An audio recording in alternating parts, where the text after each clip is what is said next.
Miss হবে না আপনার পছন্দের টিভি শো। দেখুন জি5 অ্যাপে একদম ফ্রি। আমি তো আপনাকে আগেই বলেছি, এই বিয়েটা এখন আমি নিজের থেকেও বেশি মা বাবাকে খুশি করার জন্য করছি। হ্যাঁ, এই অ্যারেঞ্জ ম্যারেজের মধ্যে একটু যদি ভালোবাসার ছোঁয়া থাকতো খুব আনন্দ পেতাম, ভালো লাগতো। যাকগে, এসব নিয়ে আমার আর কোনো আক্ষেপ নেই, কিচ্ছু বলার নেই। আমার মা বাবাই আমার কাছে আমার ভগবান। তাই আমি জানি ওনাদের আশীর্বাদে আমি একদিন ঠিক সুখী হব। এত জটিল কথা কি সরলভাবে আপনি বলে দিলেন? এই জন্যই তো বলি আপনার মধ্যে একটা ব্যাপার আছে। এই আপনার আশীর্বাদের অনুষ্ঠানের কথা শুনে যে আমার খুব ভালো লাগলো সেটা না, কিন্তু এটা আপনার ব্যক্তিগত ডিসিশন, আর আমি আপনার ডিসিশনকে সম্মান করি। যদি কালকে আপনার কোনো অসুবিধা হয়, কোনো প্রবলেম হয়, তাহলে আমাকে জানাবেন, হেজিটেট করবেন না।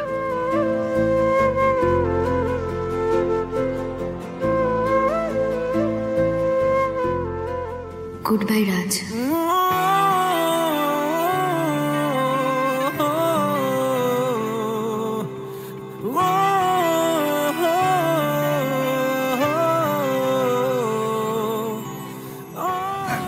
কোথায় কোথায় গেল, কোথায় গেল, পাওয়া যাচ্ছে না। কোথায় আপনার হাসিটা?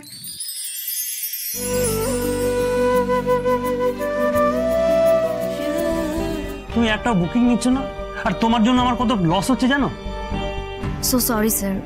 স্যার, আপনার সঙ্গে একটা কথা ছিল। আমি হয়তো এই কাজটা আর কন্টিনিউ করতে পারবো না, কিছু ফ্যামিলি ইস্যু আছে। হঠাৎ করে কি হলো? এতদিন তো কিছু হয়নি। স্যার, আসলে হঠাৎ করেই আমার বিয়ে ঠিক হয়ে গেছে, আর আমার শ্বশুর বাড়ির লোকেরা চান না যে এই কাজটা আমি আর কন্টিনিউ করি।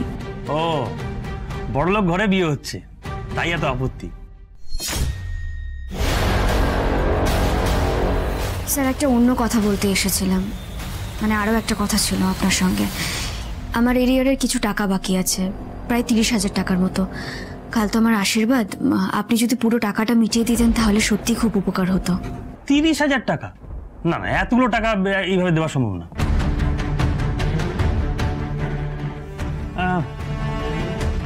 তুমি এত রিকোয়েস্ট করছো, একটা কাজ করতে পারি, তোমাকে সপ্তাহে 1000 টাকা করে দিতে পারি। স্যার, এটা আপনি কি বলছেন? মানে প্রত্যেক সপ্তাহে 1000 টাকা করে হলে 6 মাসেও তো এই টাকাটা শোধ হবে না স্যার। স্যার, কাইন্ডলি আপনি আমার ইমার্জেন্সিটা বোঝার চেষ্টা করুন। পুরো টাকাটা একেবারে পেলে আমার সত্যি খুব উপকার হয়।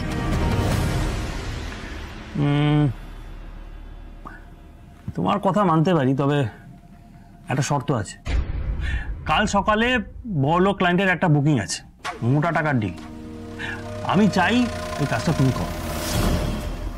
স্যার, কাল আমার আশীর্বাদ, কাল কি করে বুকিং নেব?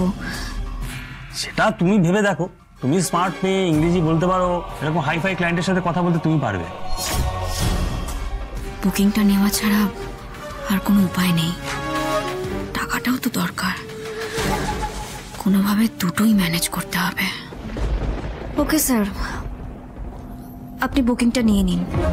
তোমার জন্য সেটিং করতে এখানে আসছিলাম শ্রী। আমি জানতাম তুমি টাকার জন্য এখানেই আসবে।